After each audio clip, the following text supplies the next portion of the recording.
Breaking news. Willow Creek's influential billionaires Gunther Sr. and Cornelia Goth have both perished in an inexplicable fire. Officials claim that the deceased parents filed a missing persons report for their son, Gunther Jr., the night prior. Is this an act of terrorism? More at 11. Mon petit chou, your friend Mortimer must be devastated.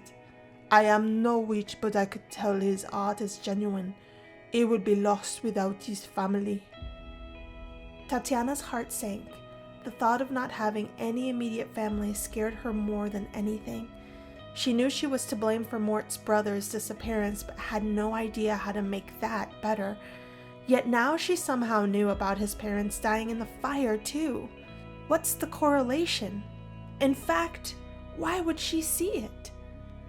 I feel like I'm to blame, Mimey. I can't believe I saw the fire while it occurred. What good is having visions if I can't prevent them from happening? Also, am I not supposed to have foresight? That was more like now-sight. You are not to blame for the fire, Monarch. You will be able to leverage your resources better with time. But know this, sight is temperamental. Not everything is as it seems. Tell me, where is Mortimer living now? He's living with his Aunt Agnes Crumblebottom and her boyfriend Mr. Darling, until further notice, I guess. He's still within the school district, so he'll still go to our school, or so I heard from his girlfriend Nancy on Sinbook. Tatiana stuck out her tongue. She could care less about Nancy's social status updates, but it was like a train wreck. Sometimes she couldn't tear herself away from the damn app on her phone. That is good, I suppose. He will need his extended family now more than ever. Oh, and I do think he is much adorable. Juliet had no shame in sharing when someone was easy on the eyes, even if they were her granddaughter's age. Yeah, lots of girls think so. Tatiana herself couldn't deny his handsome appeal, but she just never saw him in that way. In fact, no one really appealed to her at this moment in her life. Besides, why would anyone want to be in a relationship with someone like her? A witch of all things. Oh, do tell. Juliet loved to hear all her granddaughter's school gossip. She felt she could live vicariously through her since her youth was so much different than Tatiana's. Well, there's Nancy Landgrab, his girlfriend, for one. She would like a broom dressed in slacks, especially if those slacks add money. Juliet and Tatiana both giggled.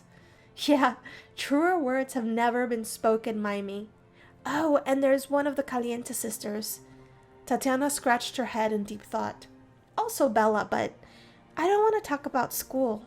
Could you tell me more about Celeste and Adriel? But of course, my child. Where did we leave the story? Juliet knew exactly where they left off. She just wanted to ensure Tati was paying attention. Oh yeah, Adriel was devastated because his trollop of a wife left him, and Celeste became a demon. Juliet nodded in appreciation of Tati's capability to retain information. Oui, Celeste's hunger for blood became unbearable. She would engage men and women to do her bidding and feed off of their blood. It was a source of sustenance. Penguin nipples, like a vampire? Oui, the world calls them vampires, but they are truly, in its purest essence, demons. We descend from vampires? Tatiana was shocked, speechless, outraged. No, have you not been listening this entire time? We are earthbound fae, fae with paths that are distinct and clear. It just so happens that Celeste became a demon upon her path's initiation. That is all. That's all? That doesn't make me feel any better. But answer me this. Celeste came to Earth to help Adriel, didn't she? Then when did they meet? Because it sounds like she perpetually went grocery shopping at the blood bank instead. Ah, oui. Celeste forgot about her original plan when she came to Earth because the corruption was all-consuming. It was years before she met up with Adriel. He was an adult. She was a young adult, the first time they happened upon each other on Earth. Adriel was heading back home from a medical conference in Oasis Spring. He was about to board the train when he was caught off guard by the daring public display of a raven-haired temptress. You see, back then, women were not allowed unchaperoned and never should be caught in a compromising position if unmarried. It would be their societal undoing. She would be forever ruined if caught. Yet, instead of being scandalized by her behavior, he found her boldness attractive. In truth, Celeste was enjoying her midday snack, but he only saw her seduction. He was bewitched by her beauty, dark and mysterious. When Celeste had her fill for the day, she let her victim go. That is when she locked eyes with Adriel, and she was equally as entranced and instantly remembered why she came to be on Earth in the first place.